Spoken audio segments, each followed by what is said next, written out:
Dios les bendiga, hermanos. Damos gracias a Dios que nos permite nuevamente reunirnos con alegría, compartir este día jueves el estudio doctrinal. Continuamos con el tema Fortalezcamos la familia, que esperamos haya sido bien recibido por ustedes, y nos toca la lección número 2, que se llama Diferentes pero unidos. He colocado la base bíblica en San Lucas, capítulo 6, versículos del 12 al 16, capítulo 8, del 1 al 3, y San Juan 15, 12. Aquí tenemos entonces la imagen de una familia cristiana. Y fíjense, hermanos, que los dos textos que tenemos para nuestra lección de hoy se refieren directamente a la misión de Jesús. Voy a leer el primero, que se encuentra en San Lucas 6, del 12 al 16. Dice: en aquellos días él fue al monte a orar y pasó la noche orando a Dios. Y cuando era de día, llamó a sus discípulos y escogió a 12 de ellos, a los cuales también llamó apóstoles: a Simón, a quien también llamó Pedro, a Andrés su hermano, Jacobo y Juan, Felipe y Bartolomé, Mateo, Tomás, Jacobo hijo de Alfeo, Simón llamado Celote, Judas hermano de Jacobo, y Judas Iscariote, que llegó a ser el traidor. Como les decía, los dos textos del Evangelio de San Lucas se refieren exactamente a la misión de Jesús, y puede ser que ustedes pregunten qué relación tiene eso con la familia. Lo que vamos a enfocar en esta lección es cómo, siendo diferentes, Jesús y esos 12 apóstoles, siendo todos diferentes en su carácter, en su personalidad, en su origen, en su profesión, en su ocupación, sin embargo, ellos lograron formar o estructurar un equipo positivo para trabajar.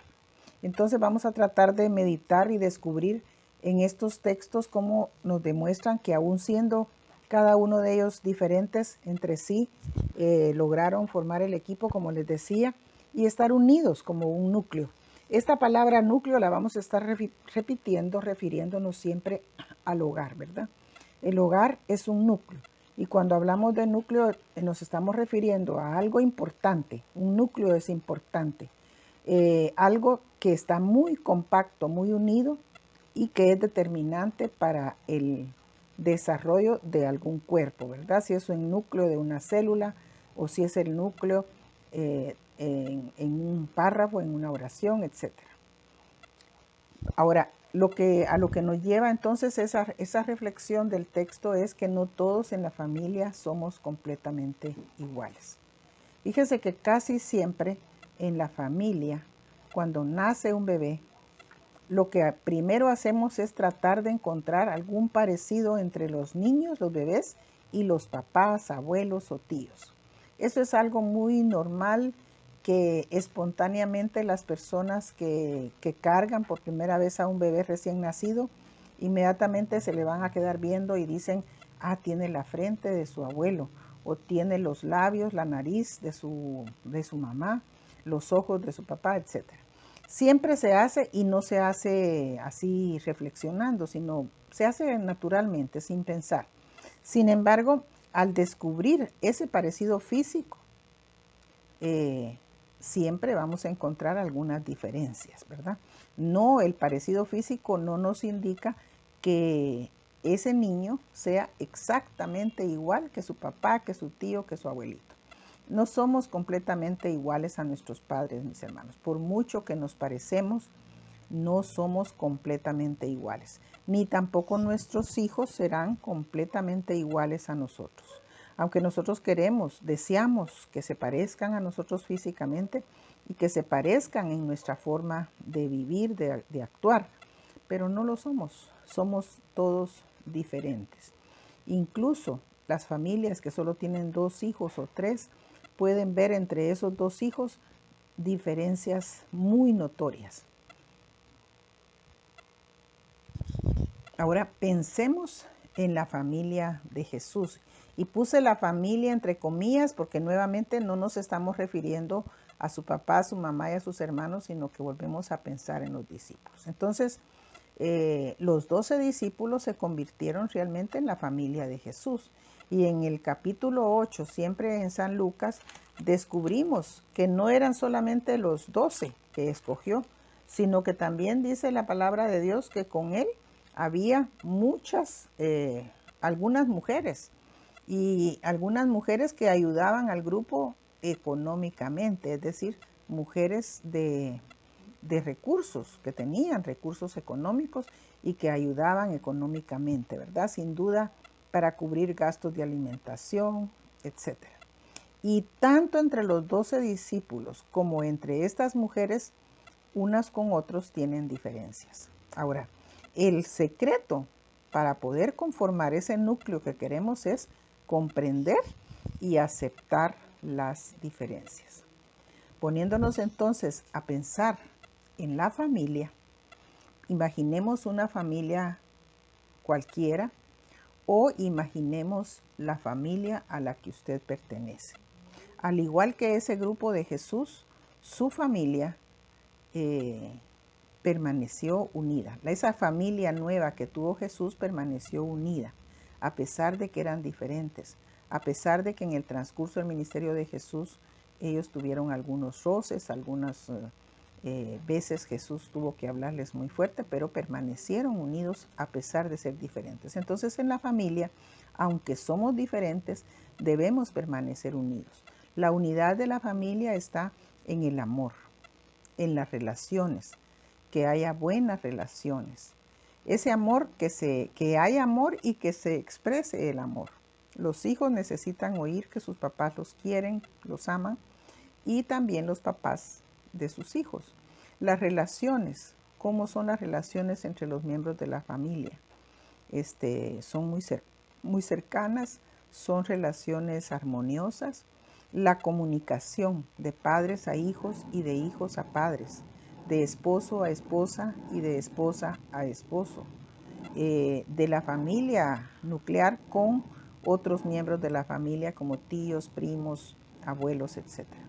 En la realización de tareas, hay unidad en esta familia en la realización de tareas, comparten las tareas del hogar, comparten otro tipo de tareas que conciernen a la familia, y la ayuda mutua, también es importante la ayuda mutua. La fe, miren, esto lo puse en negrita, es decir, resaltado, porque la fe es importante.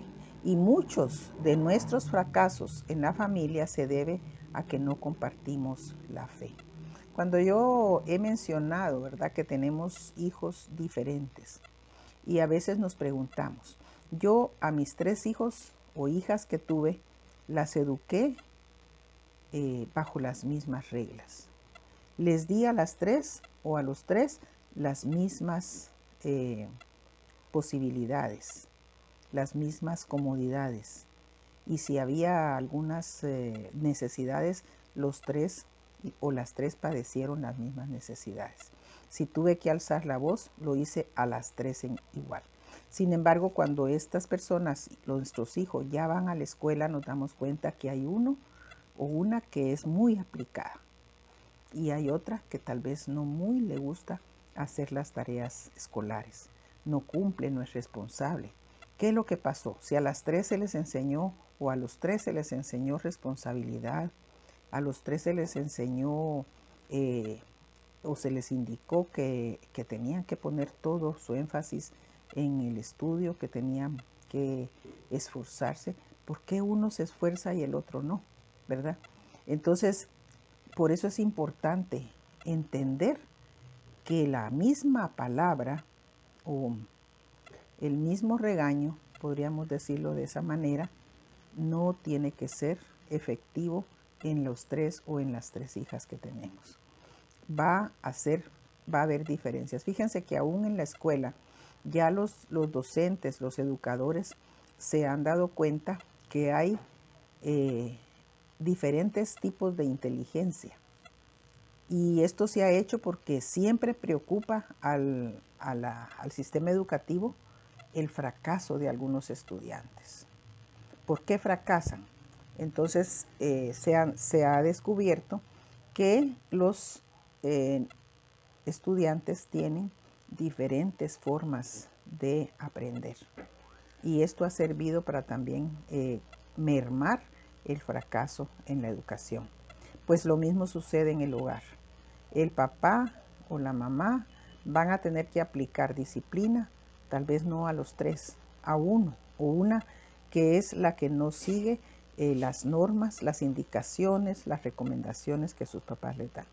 Entonces yo he puesto aquí varios elementos: el amor, las relaciones, la comunicación, la realización de tareas, la ayuda mutua, la fe. Y subrayé la fe, porque la fe es importante.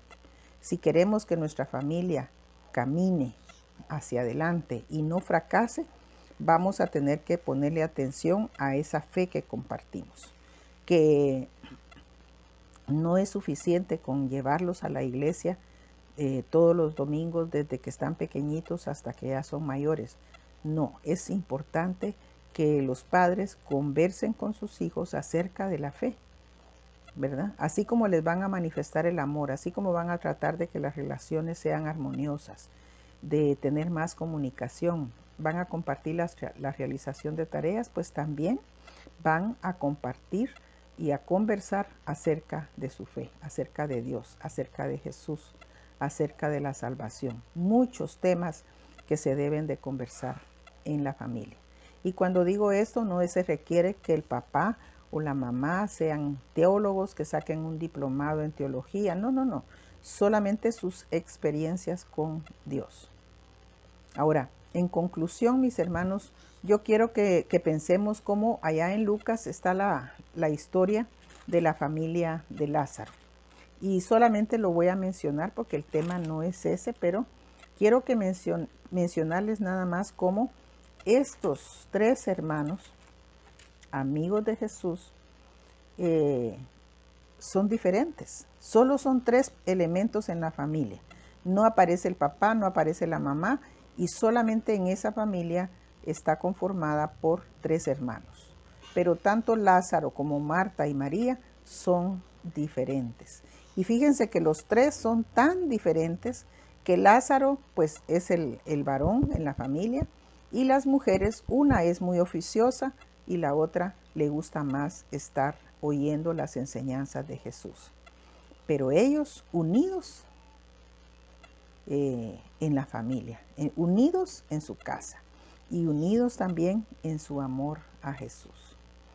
Espero que este estudio nos sirva para poder vernos unos a otros dentro de nuestra casa, dentro de nuestro hogar, y examinarnos, ¿verdad? Para encontrar esas diferencias. Hay un hijo o hija que es muy hablantín y hay otro que permanece más en silencio. Hay uno que me trae siempre buenas notas y hay otro que tengo problemas y necesito estar constantemente vigilando su responsabilidad en la escuela. Hay uno que le gusta leer la Biblia y hay otro que tal vez no le gusta. Observémonos unos a otros, pero tratemos de que a partir de encontrar nuestras diferencias, no vamos a luchar por uniformarnos, por ser todos iguales, sino por caminar juntos aunque seamos diferentes. Así como Jesús permaneció unido a sus discípulos a pesar de que eran diferentes. Hagamos el ejercicio de memorización que ahora se encuentra en el Evangelio según San Juan, capítulo 15 y versículo 12. Y esto es lo que les mando, que se amen unos a otros así como yo los amo a ustedes. San Juan 15, 12. Este texto está copiado de una versión diferente. Si ustedes desean, lo pueden leer y memorizar como se encuentra en la versión que normalmente utilizamos, la Reina Valera 60. Que Dios les bendiga, mis hermanos, y ojalá el Señor nos permita nuevamente reunirnos la próxima semana.